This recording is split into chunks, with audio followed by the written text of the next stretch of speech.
매주 만나는 정치 이슈 뉴스 시사회 장성철 공론센터 소장 저희가 전화로 만나보겠습니다. 안녕하세요. 네, 안녕하세요. 네. 자, 22대 국회 첫 대정부 질문이 어제부터 이제 사흘간 이어질 예정이었는데 어제 첫날부터 정치, 외교, 안보 분야 질의에서 치열한 공방이 벌어졌습니다. 핵심 쟁점을 일단은 정리하고 넘어가 보도록 할까요? 아니, 공방을 벌이다가 말았죠. 그랬죠. 예. 정확하게 말하면요. 3시간 만에 파행이 돼가지고 네네. 대정부 질문 내용 같은 경우에 별로 기억이 안 남고 네. 그냥 김병주 의원의 발언 때문에 파행이 됐다.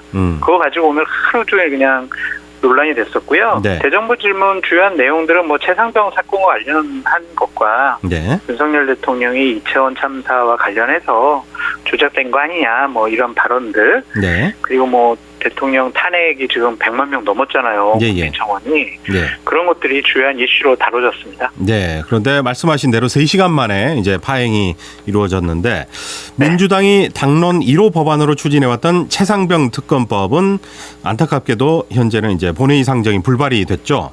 네.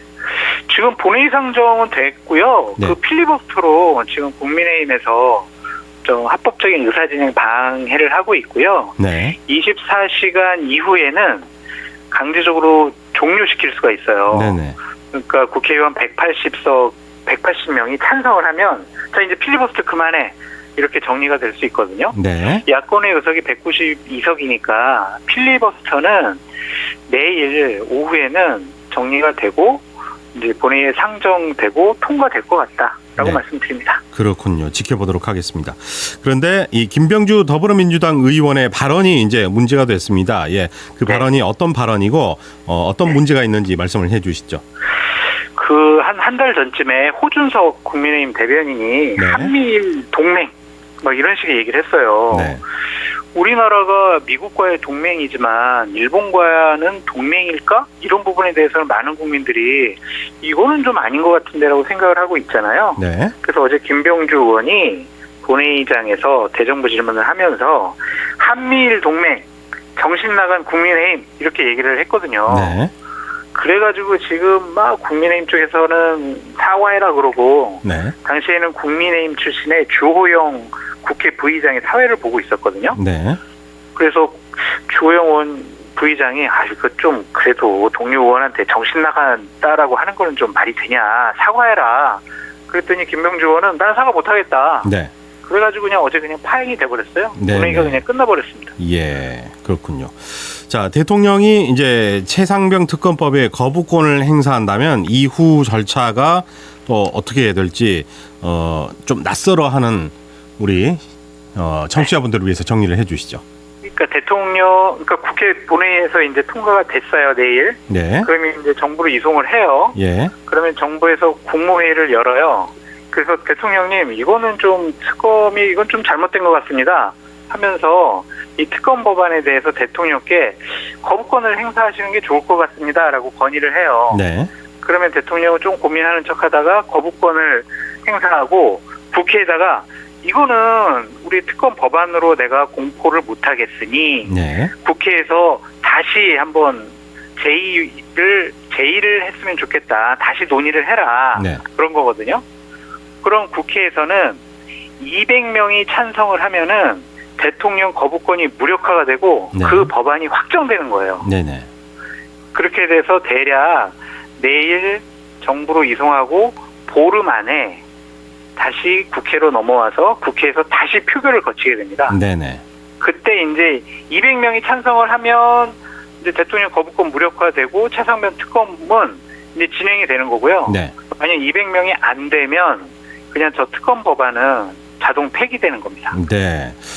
자, 이게 통과가 되려면 그러면 국민의힘에서 거의 20표 가까이 이탈표가 나와야 이게 통과가 되겠군요.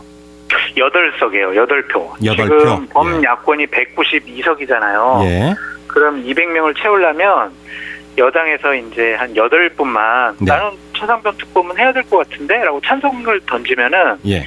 이거는 대통령 거부권이 무력화가 되고 최상병 특검 법안은 이제 실행이 되는 건데 네.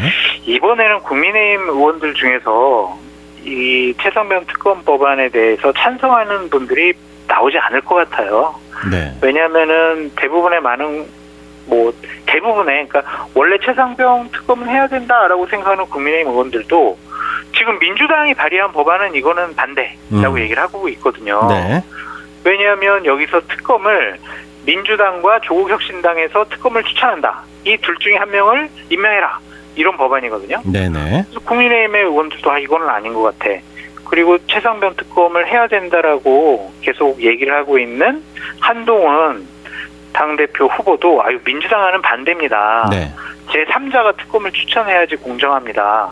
이런 식의 얘기를 하고 있어요. 네. 예. 그래서 내일 본회의에서 일단은 특검 법안은 통과되겠지만 대통령이 이거 다시 논의해 주세요라고 했을 때 200명 찬성은 이번에 어려울 것 같다. 국민의 이탈표는 이번엔 없을 것 같다. 네. 그렇게 예상이 됩니다. 그렇군요. 자, 그리고 방송 3법과 방통위법 개정안도 지금 상정 순서를 기다리고 있는데 그것도 짚고 넘어가 보도록 할까요? 근데 이 법안 같은 경우에는 지금 민주당이 아직 상정을 안 했죠. 지금 본회의에. 좀 상황을 좀 지켜보는 것 같습니다. 네. 그러니까 방통위원장 탄핵과 관련해서 좀 연관이 돼서 좀 논의를 계속 해볼 생각인 것 같고요. 저는 이 법안은 꼭 통과가 됐으면 좋겠다는 생각을 갖고 있어요. 네네. 매번 정당과 여권, 그다음에 정권이 바뀌면 공영방송을 장악하려고 하잖아요. 그렇죠. 그렇다면은 이게 과연 맞는 것이냐. 네. 조금 더 이사진의 폭을 확대시켜서 KBS 같은 경우에는 21명, MBC 그리고 EBS 같은 경우는 현재 9분이거든요. 네. 이 이사들의 숫자를 한 20명 이상으로 좀 확대시키자. 그래서 좀 다양한 분들이 모여서 공영방송다운 사장을 선임을 하고 공영방송답게 운영이 됐으면 좋겠다라는 것이 이제 방송 3법이거든요. 네네. 그런 것들은 지난 문재인 정권 때 통과를 안 시킨 민주당에서도 반성의 목소리가 나오고 있기 때문에 네. 이 법안 같은 경우에는 공영방송의 정상화를 위해서 통과되어야 한다라는 좀 생각이 들고 있고요. 네네. 방통위법 같은 경우에는 현재 대통령이 임명한 위원장과 부위원장이 너무나 중요한 결정들을 많이 하고 있어요. 네네. 그래서 이거는 잘못됐다. 어쨌든 중요한 결정을 할 때는 4명 이상이 협의체를 구성을 해가지고 네. 이 중요한 결정을 하는 의사결정권을 가져야 된다. 네. 이런 것이 법안 핵심 내용이거든요. 예. 이것도 어느 정도 좀 타당성이 있다고 보여져요. 그래서 지금 야당이 임명하는 방통위원들은 대통령이 뭐 임명도 안 하고 있고 여당이 추천한 방통위원 같은 경우에 다수당을 점하고 있는 민주당이 그 사람은 국회에서 표결로 추천을 못하겠어 이렇게 반대하고 있어요. 네. 서로 그냥 상대방이 추천한 사람들은 이거 방통위원 임명하면 안 돼라고 생각을 하고 있거든요. 그래서 이런 것들은 좀 잘못됐다. 네. 좀 제도적으로 공정한 방통위, 공정한 공영방송을 위해서 제도적으로 좀 개선을 해야 된다라는 내용이 주를 이루고 있습니다. 네네. 자, 그리고 민주당이 김홍일 방송통신위원장에 대한 탄핵 소추안을 이제 보고할 예정이었는데 어제 오전에 갑자기 자진 사퇴를 했습니다. 네. 탄핵될 경우에 직무정지를 우려했다고 봐야 될까요? 이 탄핵이 올라오기 전에 바로 사퇴를 해버렸어요. 지금 방통위에서 네. 며칠 전에 급박하게 우리 MBC와 관련된 사항을 네네. 정리를 한 거잖아요. 그렇죠. 그래서 박문진 이사장 선임 문제와 관련해서 지금 원래 8월 12일 날 현재 박문진 이사장이 임기가 만료되니까 네. 새로운 이사장을 선임을 해서 예. MBC 사장을 바꾸려는 의도하에 방통위가 그런 결정을 내렸는데 민주당에서는 안 돼. MBC를 그렇게 정권의 손아귀에 줄 수는 없어. 그러면은 방통위원장을 탄핵을 시키면 대략 헌법재판소에서 탄핵 여부가 결정되는 게 6개월 정도 걸려요. 네. 그 동안은 방통위원장이 직무가 정지가 돼요. 네. 그러면은 방통위원장은 직무정지고 현재 남아있는 사람은 방통위 부위원장 1명밖에 없으니까 네. 여러 가지 사항을 결정을 못해요. 그러면 이제 한 6개월 동안은 박문진 이사장을 선임도 못하고 추천도 네. 못하는 단계가 되니까 네. 일단은 사퇴를 함으로써 새로운 방통위원장을 대통령이 추천을 하고 임명을 하게 되면 네. 박문진 이사장을 바꿀 수 있다라고 생각을 해서 방통위원장을 사퇴시킨 겁니다. 네. 자, 야당은 김홍일 방통위원장 사퇴에도 불구하고 탄핵은 예정대로 추진하겠다. 이렇게 밝혔는데 이게 가능한 일인지 그리고 이렇게 끝까지 예정대로 추진하겠다라고 말한 것은 어떤 그 실익이 있는 건지 말씀을 해 주시죠. 정치적인 선언 같고요. 실익이 없어요. 네. 왜냐하면은 국회에서 탄핵할 수 있는 것은 방통위원장이에요. 네. 근데 이미 방통위원장에서 사표를 내가지고 방통위원장이 아니에요. 그런 사람을 뭐 탄핵을 어떻게 할 것이며 탄핵한다고 했을 때 실질적으로 탄핵 절차가 되느냐 그것은 아니라고 보여지거든요. 네.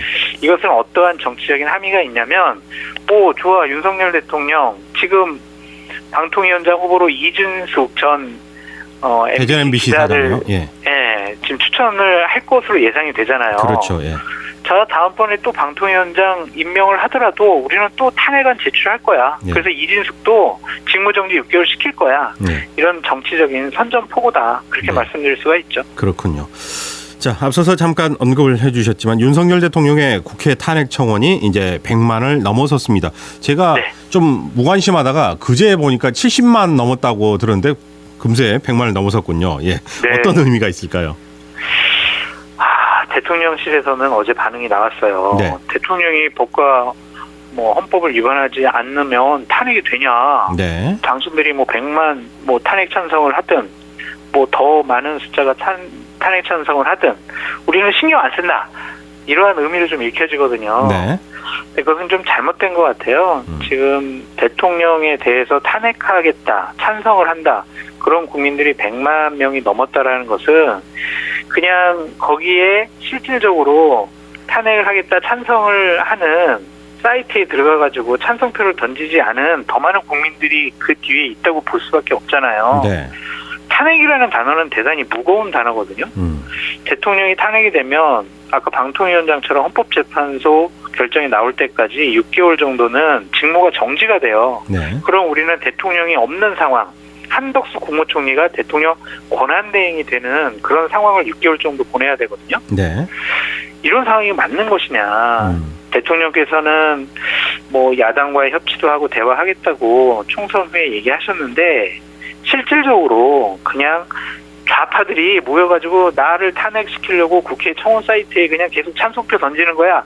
이렇게 생각하지 마시고요. 네. 왜 국민들은 이런 생각을 하고 있는 것인지, 왜 우리는 왜 이렇게 탄핵이라는 단어가 총선 이후에 되게 가벼워지고 쉬운 단어가 됐는지 네. 좀 엄중하게 받아들이셨으면 좋겠어요. 그렇습니다. 무시하지 말고 국민의 네. 뜻과 판단을 정말 신중하게 읽으셔야 한다. 그렇게 말씀드려요. 왜냐하면 이것과 연관해서 생각해야 될 게 부정적인 평가가 거의 70% 육박하고요. 그다음에 대통령의 지지율이 어떤 기관에서는 20%대 그리고 어떤 기관에서는 높아봐야 30%대 초반에 갇혀 있는 거잖아요. 그런 그렇죠. 것도 그 이유를 좀 잘 생각을 해봤으면 좋을 것 같습니다. 오르신 말이에요. 예. 자, 국회가 그렇다면 이제 이 100만 명이 청원이 넘어섰어요.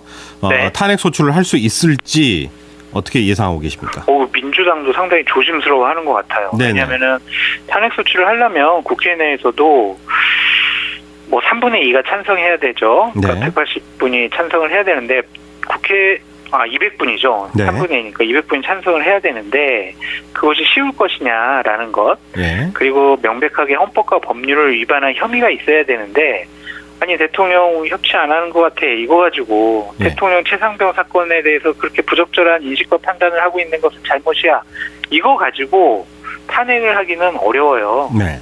그래서 민주당도 상당히 좀 신중하게 접근할 거는 같은데 네. 많은 국민들의 의사가 확인이 됐잖아요. 네. 민주당으로서도 그냥 무시할 수는 없을 것 같다라는 좀 생각이 들어요. 네. 네. 그래서 당분간은 예. 탄핵이라는 단어가 국회 내에서 정쟁용 단어로 여야가 주고받긴 하겠지만 예. 실질적으로 대통령 탄핵안을 민주당에서 발의하고 추진하는 것은 좀 대단히 조심스러워할 것 같다라는 생각이 듭니다. 네. 네. 자, 이 청원 마감 20일이면 이제 100만 명을 이미 이제 넘어섰고 그런데 7월 19일이 이제 최상병 맞아요. 일주기 아니겠습니까? 상당히 네. 무거운 그런 날인데 네. 자, 일주기에 또 다른 민심의 폭발이 일어나지 않을까 이런 생각도 들고 예상하는 여론도 있습니다. 예. 정부 여당은 이 상황을 어떻게 타개하면 좋고 또 야당은 어떻게 활용을 할 생각일까요? 우리 대한민국을 지키려고 했던 정말 젊은 청년이 억울하게 사망을 한 일이잖아요. 네네. 그 야당도 정쟁성으로 뭐 여당을 공격하는 데 이용을 하지 않았으면 좋겠고요. 네. 여당이나 대통령실 같은 경우에는 아니 뭐 대통령이 뭐 격노할 수도 있지, 뭐 이런 지시도 할 수 있지, 뭐 어떡하라고. 그때 다 우리가 뭐 통화 내역 같은 거 다 드러날 거는 많이 드러났잖아. 근데 우리가 뭐 헌법과 법률을 위반한 게 뭐가 있어. 이런 식으로 반응하면 안 될 것 같아요. 네. 정말 대한민국 시스템이 어떤 부분에 있어서 망가지지 않았는지, 그리고 많은 국민들이 의혹을 갖고 있는 그 임성근 사단장, 그 사람이 뭔데 이렇게 네. 정권이 위태위태할 정도로 무리하게 그 사람을 구명하려고 노력을 했는지 네. 먼저 자기 고백이 필요한 것 같다라는 좀 생각이 들어요. 네네. 근데 일단은 공수처에서 수사를 계속하고 있고 아마 한 달 안으로 수사 결과를 좀 발표할 것 같습니다. 네네. 그거를 좀 받아보고요. 만약 수사가 미진하다면 대통령과 대통령실이 먼저 나서서 저 우리 특검을 통해서 제대로 여러 가지 의구점을 밝혀보자라고 선언하는 것이 현명한 생각과 판단이다라고 말씀드려요. 만약에 이제 공수처 수사가 미진한다면 국민들이 이제 공수처 기관에 대한 또 불신이 생기지 않을까. 맞습니다. 그런 일은 좀 안 생겼으면 하는 그런 바람이 듭니다. 맞습니다. 자, 그리고 또 현 정부가 직면해 있는 정치적 위기감, 참모들은 어떤 계산을 하고 있을까요? 위기감이요? 예. 어떤 위기감 말씀? 뭐 현 정부가 여러 가지로 이제 뭐 최상병에 대한, 그리고 또 국회 대통령에 대한 탄핵 소추 뭐 이런 것들 네. 여러 가지로 이제 어떤 지지율도 오르지 않고 이런 네. 위기감이 있을 텐데 참모라면 어떤 걸 막 이렇게 도움 말씀을 주고 싶으세요, 옆에서? 아니 제가 2년 동안 막 그냥 대통령님 여당 이러면 안 돼요라고 얘기했는데 네. 저한테 돌아온 거는 보수 참칭 패배이다라는 손가락질밖에 없었어요. 네네네. 그래서 결국에는요, 그 권력은 대통령의 자의적인 판단으로 행사되면 안 되고요. 네. 대통령실의 참모들은 대통령을 보호하는데 자신들의 권한을 남용해서는 안 됩니다. 네네. 국민을 보호하고 국민을 위한 정치를 해야 되겠죠. 네. 그래서 국민들이 자꾸 의구심을 갖고 있고 요구하는 것들은 해야 돼요. 야당과 협치하라 그러면 해야죠. 최상병 의문의 죽음 이거 밝히려면 밝혀야 될 거 아닙니까? 그렇죠. 예. 그리고 민생 제대로 좀 챙기고 지금 북한은 계속 도발하고 있는데 지금 우리는 어떠한 외교로서 북한의 도발을 막고 러시아의 도발도 막고 이렇게 외교안보적으로 국방적으로 어떠한 대비책이 있는지 불안하다. 지금 많은 국민들이 그렇게 생각하고 계시잖아요. 네. 그래서 이런 것들을 야당 공격하는데 힘을 쏟지 말고 민생을 챙기는데 더 많은 힘을 쏟아달라. 그렇게 맞습니다. 말씀드려요. 네. 외교 순방 다닐 시간이 있으면 내실을 좀 다졌으면 하는 그런 생각이 듭니다. 순방도 다니긴 다니셔야 되는데 네. 그보다 더 민생 문제를 더 챙기셔야죠. 예, 제가 방금 그 말을 한 겁니다. 예. 맞습니다. 자, 그리고 하나 빠졌다면 이제 김진표 국회의장의 회고록, 예, 네. 이게 이제 그 용산 그 부분에 대해서 뭐 조작되지 않았느냐, 뭐 이런 네, 것들이 있는데 그 부분을 또 정리를 해주시죠. 그 김진표 전 국회의장이 대통령과 이태원 참사가 이루어지고 난 다음에 한 달 정도 있다가 만나서 얘기를 해봤더니 네. 이상민 장관을 좀 정리하시는 게 낫지 않겠습니까? 라고 김진표 의장이 얘기했더니 네. 아니다. 이상민 장관 지금 자르면 안 된다. 네. 왜냐면은 각종 이제 언론 같은 걸 보면 이 이태원 참사가 결국에는 특정 세력에 의해서 조작되고 왜곡된 거 아니냐. 그래서 사실관계가 밝히기 전까지는 이상민 장관 저 처리 못한다. 네. 이렇게 얘기하셨다는 거죠. 네. 그런데 대한민국 국민이 수도 서울에서 159분이 사망을 했는데 그러니까요. 어떠한 조작이 있고 어떠한 왜곡이 있고 어떠한 음모가 있겠어요. 이러한 생각을 만약 대통령이 하셨다면 전 대통령으로서 자격이 없다라고까지 말씀드리고 싶어요. 네. 근데 다행스럽게도 대통령과 대통령실에서는 이런 발언을 한 적이 없다라고 했으니 그렇게 정말 믿고 싶습니다. 네. 그런 발언을 하고 그런 판단을 한 대통령이 대한민국의 대통령이라면 우리 스스로 얼마나 부끄럽고 창피하겠어요. 네. 네. 그래서 저는 이 부분만큼은 대통령실의 해명을 믿고 싶습니다. 네, 그렇군요. 예. 자, 마지막으로 간략하게 국민의힘 전당대회 지금 어떤 구도가 형성돼 있는지. 예. 일단은 한동훈 전 비대위원장이 상당히 유리한 거고요. 네. 1차에서 결선 투표 가지 않고 이길 가능성이 높다라는 전망이 많은데 네. 원희룡, 나경원 이 두 후보가 한동훈 비대위원장이 당대표가 되면 대통령 배신할 거고요.